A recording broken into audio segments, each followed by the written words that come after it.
Hello everyone. இன்னைக்கு இந்த வீடியோவில் 13th of June 2026 Hindu news பேப்பரில் வந்திருக்கிற இம்பார்ட்டன்ட் நியூஸ் ஆர்டிகல்ஸை நம்ம டீட்டெயிலாக கவர் பண்ணிடலாம். இன்னைக்கு நம்ம ஃபர்ஸ்ட் பார்க்க போகிற நியூஸ் ஆர்டிக்கல் எடிட்டோரியல் பேஜில் வந்திருக்கிற lead article reforms 3.0 towards the Bharat rate of க்ரோத்னு சொல்லி கொடுத்துருக்காங்க. Very important article. ஏன் இம்பார்ட்டன்ட் அப்படின்னு கேட்டிங்கன்னா, இப்போ ரீசெண்ட் டைம்ஸில் இந்த ஆர்டிஃபிஷியல் இன்டெலிஜென்ஸை பொறுத்த வரைக்கும் நிறைய நியூஸ் ஆர்டிகல்ஸ் வந்து நம்ம பார்க்குறோம். ஸோ எதனால் அப்படின்னா, நமக்கு இந்தியாவுக்கு ஒரு நீடு வந்திருக்கு. அதாவது டிஜிட்டல் சாவர்னிட்டியை வந்து நம்ம அச்சீவ் பண்ணணும். இந்த ஆஸ்பெக்ட்ல நம்ம நியூஸ் ஆர்டிகல்ஸ் வந்து பார்த்தோம். அண்ட் ரீசெண்ட் டைம்ல அதே மாதிரி எத்திக்கல் ஏஐ கவர்னன்ஸ் பற்றியும் நம்ம பார்த்தோம். ஸோ இதெல்லாம் என்ன சிக்னிஃபை பண்ணுது அப்படின்னா, இந்த ஆர்டிஃபிஷியல் இன்டெலிஜென்ஸ் வந்து நம்மளோட கவர்னன்ஸாக இருந்தாலும் சரி, பாலிட்டியாக இருந்தாலும் சரி, எத்திக்ஸாக இருந்தாலும் சரி, சொசைட்டியாக இருந்தாலும் சரி, எல்லாத்துலேயுமே இம்ப்ளிகேஷன்ஸ் வந்து கிரியேட் பண்ணுது. இப்போ நம்மளோட நேஷனல் ஃபோக்கஸ் வந்து இந்த ஆர்டிஃபிஷியல் இன்டெலிஜென்ஸை சுற்றி இருக்குது அப்படின்றது இந்த மாதிரி ஆர்டிகல்ஸ் மூலியமாக நமக்கு தெரியுது. ஸோ அப்படி இந்த நியூஸ் ஆர்டிக்கல் இருக்கு இல்லையா, இது வந்து பார்த்தீங்கன்னா ஆர்டிஃபிஷியல் இன்டெலிஜென்ஸை பொறுத்த வரைக்கும் கவர்னன்ஸ் ஆஸ்பெக்டில், நாட் எத்திக்கல் கவர்னன்ஸ், பாலிசி ஸ்டான்ஸில் நம்ம என்ன மாதிரியான சேஞ்சஸ் வந்து நம்ம எடுக்கணும், என்ன மாதிரியான பிரச்சனையில் நம்ம இருக்கோம் அப்படின்றத இந்த ஆர்டிக்கல் எக்ஸ்பிளைன் பண்ணுது. இதை வந்து உங்களுக்கு நான் டீட்டெயிலாக என்ன சொல்லியிருக்காங்க அப்படின்றத நான் புரிய வச்சுறேன். ஸோ ஃபர்ஸ்ட் வந்து கிட்டத்தட்ட ஒரு 45 வருஷம், அதாவது 1947 1991 வரைக்கும் நம்மளோட இந்தியாவோட க்ரோத் ரேட் எவ்வளோ தெரியுமா? நம்மளோட ஜிடிபியோட க்ரோத் ரேட்டு வெறும் 3% தான். இந்த ஆர்டிக்கலில் இந்த 3% அக்யூட், அதாவது அனிமிக் கண்டிஷன் அப்படின்னு அந்த மாதிரி சொல்லியிருக்காங்க. அப்போ எப்போ நம்ம ஜிடிபியோட க்ரோத் ரேட் வந்து சேஞ்ச் ஆக ஆரம்பிச்சது, அதாவது 1991 நமக்கு வந்து ஒரு கிரைசிஸ் வருது நம்ம கண்ட்ரிக்கு. அது என்னது? Balance of payment crisis. So வேற வழியே கிடையாது. ஐஎம்எஃபோட மேண்டேட்டு அண்ட் நம்ம கண்ட்ரியை வந்து லிபரலைஸ் பண்ணணும், ஃபாரின் இன்வெஸ்ட்மெண்ட்ஸ்க்கு ஓப்பன் பண்ணியே ஆகணும் அப்படின்ற ஒரு சுச்சுவேஷன் இந்தியா வந்ததுனால நம்ம எக்கானமியை நம்ம லிபரலைஸ் பண்ணோம். ஸோ அதுக்கப்புறம் என்னாச்சு? ஜிடிபி வந்து பார்த்தீங்கன்னா பெர் ஆனம் ஆவரேஜாக ஒரு 8% கிட்ட க்ரோ ஆக ஆரம்பிச்சிருச்சு. ஸோ இங்கே எதுக்கு ஆத்தர் வந்து இந்த மாதிரி ஒரு எக்ஸாம்பிள் வந்து கொடுக்குறாங்க அப்படின்னா, இப்போ ஒரு பெரிய சேஞ்ச் வந்து நம்ம பண்ணணும்னு வச்சுக்கோங்களேன். அதாவது பாலிசி மேக்கர்ஸாக இருக்கட்டும், இல்லை பொலிட்டீஷியன்ஸாக இருக்கட்டும், ஒரு பெரிய சேஞ்ச் வந்து கொண்டு வரணும் அப்படின்னா அது வந்து ஆர்டினரி டைமில் நடந்துராது. ஏன்னா இந்த டைமில் பாருங்களேன், 1947 1991 வரைக்கும் க்ரோத் ரேட்டு 3% இருந்தாலும் பெரிய சேஞ்சஸ் வந்து எக்கானமியில் கொண்டு வரல. அப்போ அவங்க வந்து ஆக்டிவ் ஆகணும் அப்படின்னா ஒரு கிரைசிஸ் வந்து நம்ம கண்ட்ரியில் நடக்கணும். நடந்த உடனே ஆக்டிவேட் ஆயிடுறாங்க. இப்போ இந்த ஆர்டிஃபிஷியல் இன்டெலிஜென்ஸை பொறுத்த வரைக்கும் இந்த பேலன்ஸ் ஆஃப் பேமெண்ட் கிரைசிஸ் மாதிரி தான் இப்போ வந்து சிச்சுவேஷன் இருக்கு நம்ம கண்ட்ரியில். நம்ம இம்மீடியட்டா சில பாலிசி சேஞ்சஸ் வந்து எடுத்தே ஆகணும். அப்போ நமக்கு கிரைசிஸ் இருக்கு. இப்போ நெக்ஸ்ட் வந்து என்னது? ரிஃபார்ம் தான். ஸோ அதை தான் இந்த ஆர்டிக்கலில் வந்து எக்ஸ்பிளைன் பண்ணியிருக்காங்க. இப்போ இந்த பர்டிகுலர் டாபிக் இருக்கு இல்லையா, இது வந்து ஒரு மல்டி டைமென்ஷனல் டாபிக் தான். அதாவது இந்த ஏஐன்னு எடுத்துட்டீங்க அப்படின்னா, ஒன்று வந்து எப்படி டிஜிட்டல் டிவைடு, இன்டர்நெட் டிவைடு இதெல்லாம் இருக்கோ நம்ம கண்ட்ரியில், அதே மாதிரி நெக்ஸ்ட் ஒரு ஏஐ டிவைடை வந்து இது டெஃபினட்டாக நம்ம சொசைட்டியில் கிரியேட் பண்ணும். ஸோ அந்த ஏஐ டிவைடு வந்துருச்சுன்னு வச்சுக்கோங்களேன், நம்ம கண்ட்ரியில் என்ன நடக்கும்? இப்போ ரிச் பீப்புள் கையில் இந்த ஏஐ அக்சஸ் இருக்குது அப்படின்னா அவங்க இன்னும் பணக்காரங்களாவாங்க. புவர் பீப்புளுக்கும் மிடில் கிளாஸ்க்கும் வந்து ஏஐ அக்சஸ் கிடைக்கல அப்படின்னா ஈவன் அவங்க லேபர் மார்க்கெட்ல இருந்தே வெளியே போயிடுவாங்க, ரொம்ப கஷ்டப்படுவாங்க. அப்போ இந்த டிவைடு வந்து ஹியூஜ் ஆகிட்டு போயிட்டே இருக்கும். அப்போ இதை நம்ம வந்து சரி பண்ணணும். நெக்ஸ்ட் வந்து பார்த்தீங்கன்னா டிஜிட்டல் சாவர்னிட்டி. இந்தியா கிட்ட, இந்தியா தரப்புல இருந்து ஒரு லார்ஜ் லாங்குவேஜ் மாடல் நம்ம என்ன டெவலப் பண்ணியிருக்கோம்? சர்வம் இருக்கா? பட் அது எந்த அளவுக்கு ப்ராக்டிக்கலா நம்மளால யூஸ் பண்ண முடியும்? ஸோ ஆர்டிஃபிஷியல் இன்டெலிஜென்ஸ்னு பொறுத்த வரைக்கும் யூஎஸ், சைனா இவங்க தான் டாமினேட் பண்ணிட்டு இருக்காங்க. அவங்க டாமினேட் பண்றதுக்கு காரணம் என்ன? அவங்க கண்ட்ரியில் ஓனா R&Dக்கு வந்து அதிகமாக ஸ்பெண்ட் பண்ணியிருக்காங்க. ரிசர்ச் பேப்பர் ஆர்டிஃபிஷியல் இன்டெலிஜென்ஸில் அதிகமாக பப்ளிஷ் பண்ணியிருக்காங்க. அதோட எக்ஸ்பர்டீஸை யூஸ் பண்ணி தான் இப்படி டெவலப் ஆகிட்டு இருக்காங்க. அப்போது நமக்கு வந்து மல்டி டைமென்ஷனலாக இருக்கா? சோஷியல் இஷ்யூ இருக்குது, எக்கனாமிக் இஷ்யூ இருக்குது, கவர்னன்ஸ் இஷ்யூ இருக்குது. இதை ரெகுலேட் பண்ணுறதுக்கு என்ன பண்ண போகிறோம்னு கிளியர் கட்டாக நம்மக்கிட்ட ஐடியா இல்லை. ஏன்னா இதெல்லாம் நம்ம சரி பண்ணாதான் என்ன பண்ண முடியும்? நம்மளோட டெமோகிராஃபிக் டிவிடெண்ட் இருக்கு இல்லையா, யங் பாப்புலேஷன், இதை வந்து நம்மளால கேபிட்டலைஸ் பண்ண முடியும். இதை கேபிட்டலைஸ் பண்ணாதான் நம்மளோட கண்ட்ரிக்கு இன்கம் வந்து இன்க்ரீஸ் பண்ண முடியும். ஏன்னா இப்போ வந்து நம்ம 8% ஆவரேஜாக வச்சுருக்கோமா, இதை சஸ்டெயின் பண்ணி இன்னும் இம்ப்ரூவ் பண்ணணும் அப்படின்னா நம்ம இன்கமை இன்க்ரீஸ் பண்ணணும்னா டெமோகிராஃபிக் டிவிடெண்ட்டை வந்து யூட்டிலைஸ் பண்ணணும். அப்போ தான் நம்ம என்ன பண்ண முடியும்? கண்ட்ரியில் டெவலப்மெண்ட்டை வந்து கொண்டு வர முடியும். அப்போ டெமோகிராஃபிக் டிவிடெண்ட்டை எப்படி நீங்கள் யூட்டிலைஸ் பண்ணுவீங்க? ஃபர்ஸ்ட் வந்து ஹெல்த்தை ஃபோக்கஸ் பண்ணலாம், skill skill, social security and இதையும் சேர்த்துக்கோங்க.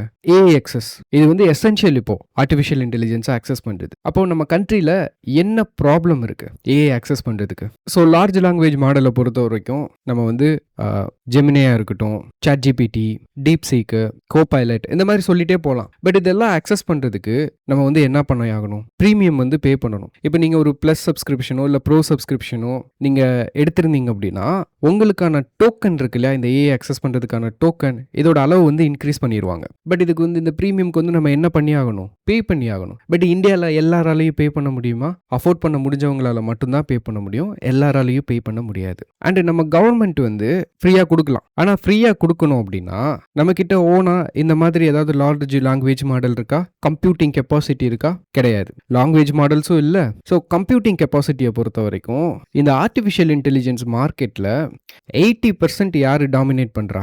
NVIDIA தான் டாமினேட் பண்ணுறாங்க. ஈவன் இந்த கம்பெனிஸ்க்கெல்லாம் சப்ளை யார்? கிராஃபிக்ஸ் கார்டு, GPU வந்து சப்ளை பண்ணுறது யார்? NVIDIA தான். அப்போ நம்மக்கிட்ட ஹார்ட்வேர் ப்ரொடியூஸ் பண்ணுற கெப்பாசிட்டியும் இந்தியாவில் கிடையாது. இன்னுமே நம்ம வந்து சிலிக்கான் மேனுஃபேக்சரிங்கை பொறுத்த வரைக்கும் அதுலேயே நம்ம வந்து அட்வான்ஸ் நடக்கலை. இதெல்லாம் இப்போதைக்கு பாசிபிலிட்டி கிடையாது இந்தியாவில் ஓனாக இண்டிஜினியஸாக ப்ரொடியூஸ் பண்ணுறதுக்கு. இன்னும் R&Dயில் நம்ம வந்து ஸ்பெண்ட் பண்ணி பல வருஷங்கள் ஆகும் ஓனாக கிரியேட் பண்ணணும் அப்படின்னா. அப்போ கவர்மெண்ட்டால் இப்போதைக்கு ஃப்ரீயாக கொடுக்கவும் முடியாது. அப்போது what is the solution? So இதெல்லாம் சேலஞ்சஸ், இதெல்லாம் நீங்கள் பாயிண்ட் பை பாயிண்ட்டாக நோட் பண்ணிக்கோங்க. ஸோ இந்த ஏஐ ஆக்சஸை கவர்மெண்ட் வந்து ஃப்ரீயாக கொடுக்கணும் அப்படின்னா இப்போ கவர்மெண்ட்டுக்கு அது வந்து ஒரு பெரிய சேலஞ்சாக தான் இருக்கும். பட் அது சேலஞ்சாக இருக்குது அப்படின்ட்டுன்னு நம்ம வந்து கிவ் அப் பண்ணிட்டு போயிட முடியுமா? ஏன்னா மேட்டர் வந்து ரொம்ப சென்சிட்டிவ்.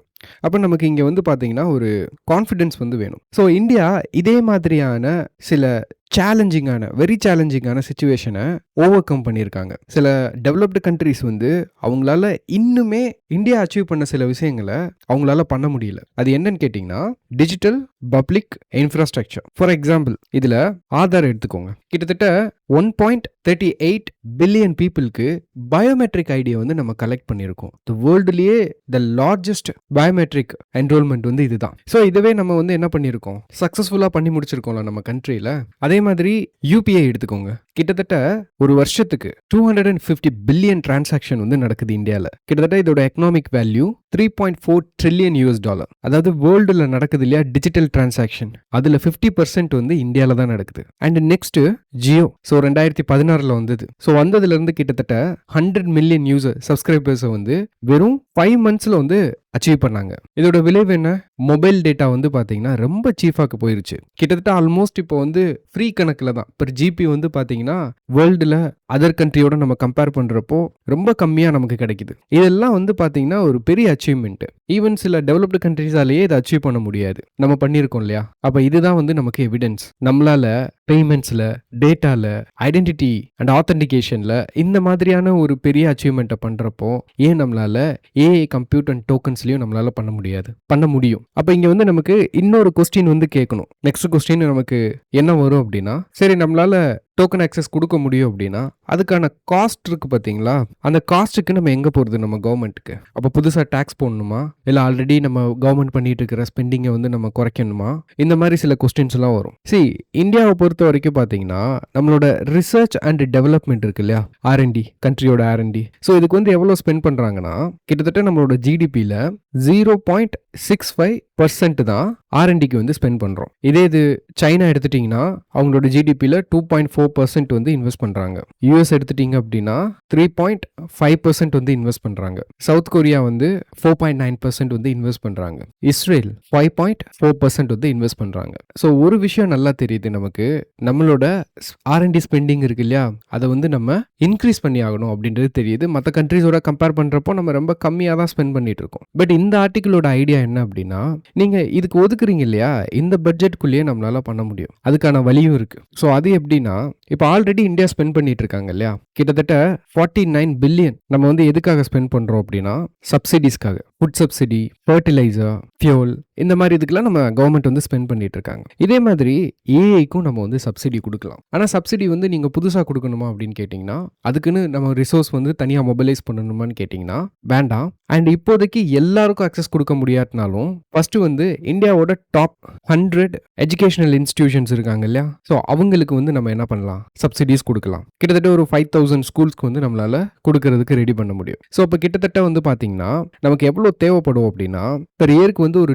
$2 பில்லியன் வந்து நம்ம ஸ்பெண்ட் பண்ணுற மாதிரி இருக்கும். இது நம்மளோட ஜிடிபியில் 0.06% தான். ஸோ எக்ஸிஸ்டிங் சப்சிடிஸோட நம்ம கம்பேர் பண்ணுறப்போ இது வந்து ரொம்ப ரொம்ப சீப்பு தான். ஸோ சீப் அப்படின்றதுக்காக நீங்கள் தனியாக இதுக்குன்னு அமௌண்ட் வந்து தனியாக ஒதுக்கலாம் வேண்டாம். அதே மாதிரி இந்த சப்சிடிஸ் இருக்கு இல்லையா, இதை வந்து நீங்கள் கட் பண்ணவும் வேண்டாம். அதுக்குன்னே தனியாக ஒரு மெக்கானிசம் வந்து இந்த ஆர்டிக்கலில் வந்து கொடுத்துருக்காங்க. அது என்னன்னா, இப்போ ஃபர்டிலைசர் இருக்கு இல்லையா, இந்த ஃபர்டிலைசருக்கு வந்து கவர்மெண்ட் வந்து சப்சிடி கொடுக்குறாங்க நமக்கு தெரியும். ஆனால் இந்த ஃபர்டிலைசரோட ஆனுவல் growth இருக்கு இல்லையா, ஒரு வருஷத்துக்கு ஃபார் எக்ஸாம்பிள் இப்போ போன ஃபிஸ்கல் இயரில் 1000 crore வந்து ஃபர்டிலைசர் சப்சிடிக்கு கவர்மெண்ட் ஸ்பெண்ட் பண்ணியிருக்காங்க அப்படின்னா இந்த வருஷம் இதுக்கு கம்மியாக ஸ்பெண்ட் பண்ண மாட்டாங்க. அதே மாதிரி 1000 crore ஸ்பெண்ட் பண்ண மாட்டாங்க. இதை விட ஒரு 11% அதிகமாக தான் ஸ்பெண்ட் பண்ணியிருக்காங்க. ஸோ இதுதான் வந்து பார்த்தீங்கன்னா சப்சிடி growth. இந்த 11% நம்ம என்ன பண்ணணும், அரெஸ்ட் பண்ணணும். இதை வந்து நம்ம நிப்பாட்டிட்டு இதே அமௌண்ட் இல்லை இதை விட கொஞ்சம் ஒரு 2% 3% அனுவல் growthல சப்சிடி வந்து ஃபர்டிலைசருக்கு கொடுத்தோம்னா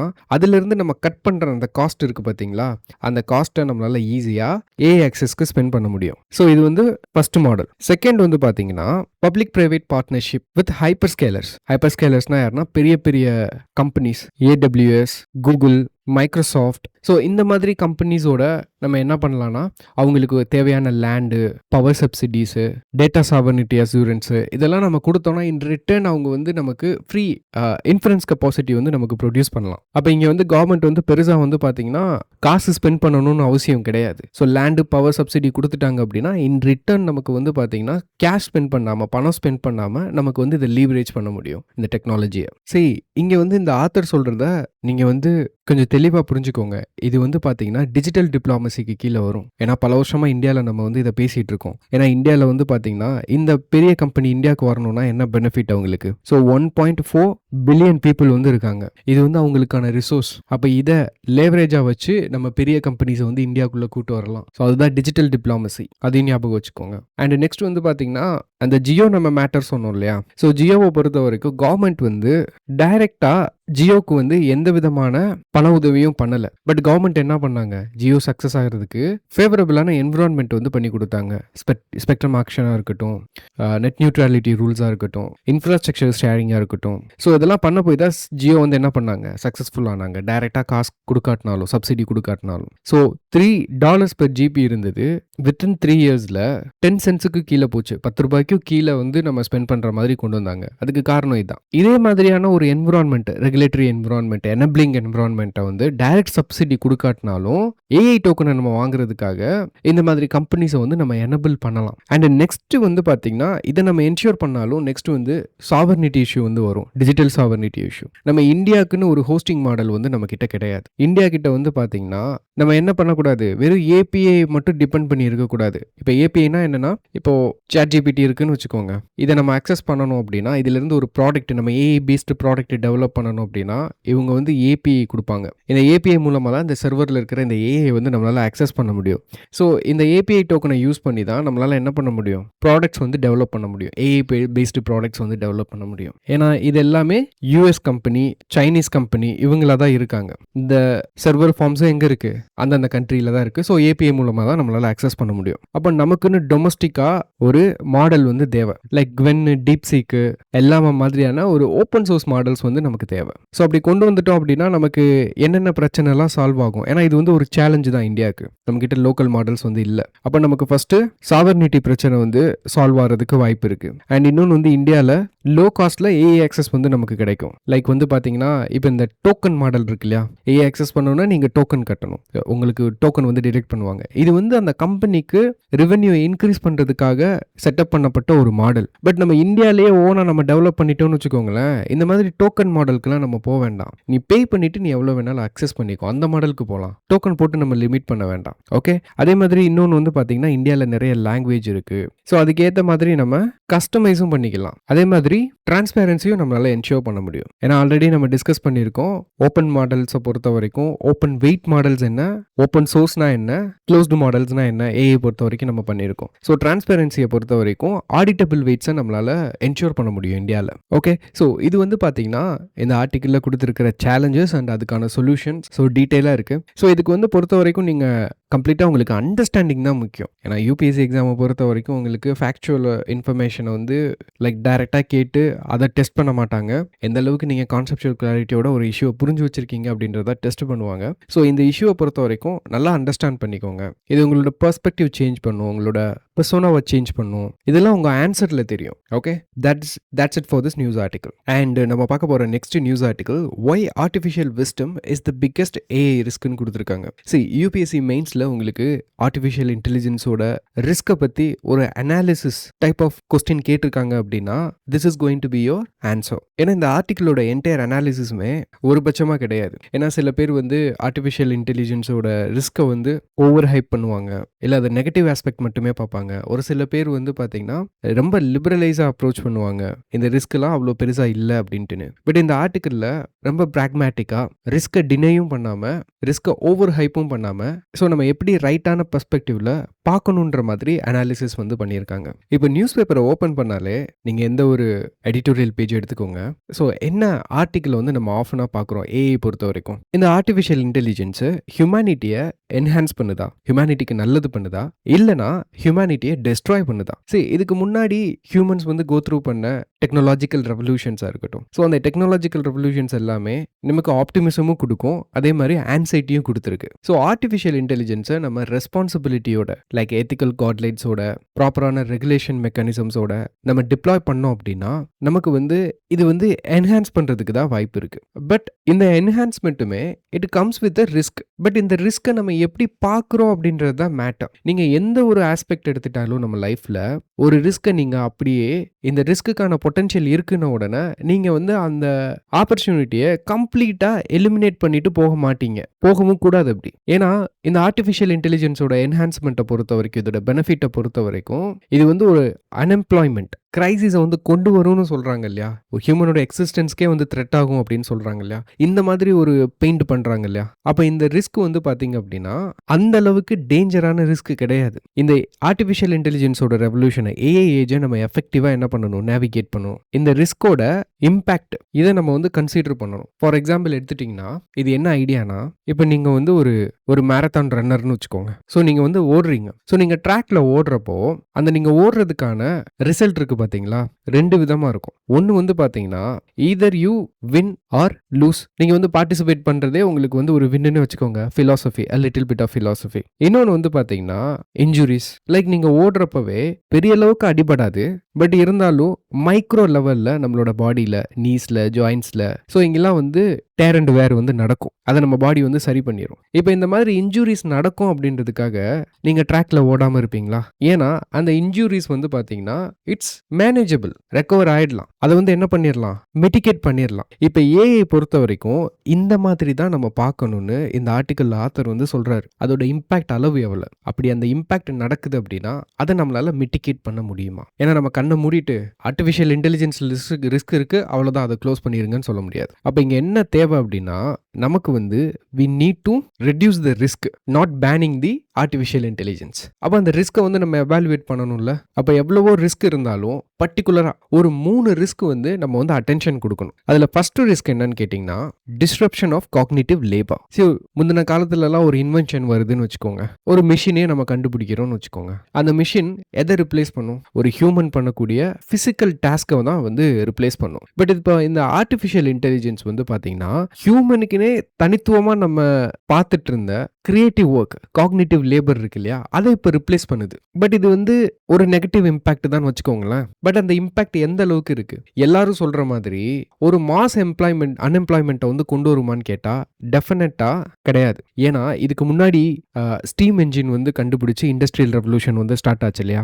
அப்போ வந்து பார்த்தீங்கன்னா அது வந்து ஹியூமனோட லேபரை வந்து டெஸ்ட்ராய் பண்ணல. இன்ஸ்டெட் இண்டஸ்ட்ரியல் ரெவல்யூஷன் வந்து நியூ இண்டஸ்ட்ரீஸை தான் கொண்டு வந்துச்சு. நம்மளோட அந்த லேபருக்கான ஃபார்ம் தான் மாறிச்சே தவிர கம்ப்ளீட்டாக வந்து ஒழிச்சு கட்டல. இப்போ ஆர்டிஃபிஷியல் இன்டெலிஜென்ஸும் இதே மாதிரியான ஒரு ட்ரெஜெக்டரியை தான் ஃபாலோ பண்ணும். சில ஆக்குபேஷன்ஸ் வந்து ஷ்ரிங்க் ஆகும், but at the same time புதுசா புது ஆக்குபேஷன்ஸ் வந்து புது ஜாப்ஸ் வந்து கிரியேட் ஆகும். பட் இந்த டிரான்சிஷன் இருக்கு பாத்தீங்களா, இந்த டிரான்சிஷன் வந்து நமக்கு பெயின்ஃபுல்லா தான் இருக்க போகுது. பட் இருந்தாலும் இது வந்து நமக்கு தேவையான டிரான்சிஷன் தான். ஸோ நமக்கு வந்து நிறைய ரீஸ்கில்லிங் பண்ண வேண்டியது இருக்கும். இந்த மாதிரி ஒரு சேலஞ்சஸ் தான் வருமே தவிர நம்ம பயப்படுற அளவுக்கு ஒரு பெரிய ரிஸ்கா இது போய் முடியாது. And second risk concentration of power. இப்போ நம்ம ஒரு ஆர்டிகல் டிஸ்கஸ் பண்ணோம் இல்லையா, அந்த என்டையர் ஆர்டிகலும் it talks about this concentration of power. இது ரிலேட்டட் இஷ்யூ தான். ஆர்டிஃபிஷியல் இன்டெலிஜென்ட் டிவைடு, சில கம்பெனிஸ்க்கு மட்டும் அந்த ஒரு அட்வான்டேஜ், ஏஐ யூஸ் பண்ற அட்வான்டேஜ் இருக்கிறது. ஸோ அந்த மாதிரி தான். இப்போ செகண்ட் ரிஸ்க் வந்து அதுதான். ஏன்னா ஏஐ பொறுத்த வரைக்கும் பார்த்தீங்க அப்படின்னா இது ஒரு கேபிட்டல் இன்டென்சிவான ஒரு விஷயம். ஒரு ஃப்ரண்டியர் மாடல்ஸ், ஏஐ மாடல்ஸ் வந்து நம்ம டெவலப் பண்ணணும் அப்படின்னா அதுக்கான கம்ப்யூட்டிங் இன்ஃப்ராஸ்ட்ரக்சர் இருக்கு இல்லையா, அதுக்கான எனர்ஜி இருக்கு. அதை கிரியேட் பண்ணுறதுக்கு மேன் பவர், ரொம்ப டேலண்டடான ஸ்பெஷலைஸ்டு மேன் பவர் வேணும். ஸோ அதனால ஒரு சில கம்பெனிஸ் மட்டும்தான் என்ன பண்ணியிருக்காங்க, ஒரு சில கண்ட்ரியில், அதுவும் ஒரு சில கம்பெனிஸ் தான் இதை வந்து ஹோல்டு பண்ணியிருக்காங்க, இப்போ டாமினேட் பண்ணிட்டு இருக்காங்க. அப்போ இந்த ஆர்டிஃபிஷியல் இன்டெலிஜென்ஸ் வந்து கான்சன்ட்ரேஷன் ஆஃப் பவராக மாறிட்டு இருக்கு. அப்போ இதை வந்து நம்ம ஒரு ஸ்ட்ராட்டஜிக் ரிசோர்ஸஸாக சொல்லலாம். லைக் கோல்டு அண்ட் ஆயில் இருக்கு இல்லையா, சில கண்ட்ரிஸ் வந்து அதை டாமினேட் பண்ணுறாங்க. அதெல்லாம் ஸ்ட்ராட்டஜிக் ரிசோர்ஸாக இருக்குது. அப்போ அடுத்த தடவை இப்போ நம்ம இந்த வெஸ்ட் ஏஷியா கிரைசிஸ் நடந்தது இல்லையா, ஸோ அப்போ நம்ம வந்து ஃபிசிக்கலாக ஸ்ட்ரெயிட் ஆஃப் ஹார்மோஸ் வந்து பிளாக்கேட் நடந்தனால நமக்கு வந்து ஆயில் தட்டுப்பாடு நடந்ததா, கோல்டுக்கான தட்டுப்பாடு நடந்ததா, ஏன்னா அது அந்த சாக் பாயிண்ட்டை டிபெண்ட் பண்ணியிருந்தனால நமக்கு இந்த பிரச்சனை வந்துச்சு. அதே மாதிரி த ஆர்டிஃபிஷியல் இன்டெலிஜென்ஸை பொறுத்த வரைக்கும் த கான்சன்ட்ரேஷன் ஆஃப் பவர் இருக்கு இல்லையா, இது வந்து நெக்ஸ்ட் சோக் பாயிண்ட். பட் இருந்தாலும் இது வந்து ஒரு பெரிய ரிஸ்காக டெவலப் ஆகுமான்னு கேட்டிங்கன்னா இல்லை. நமக்கு இன்னொரு ஆஸ்பெக்டும் இருக்குது. ஏன்னா ட்ரீட்டீஸாக இருக்கட்டும், agreements, bilateral agreements, bilateral treaties, international treaties, legal institutions,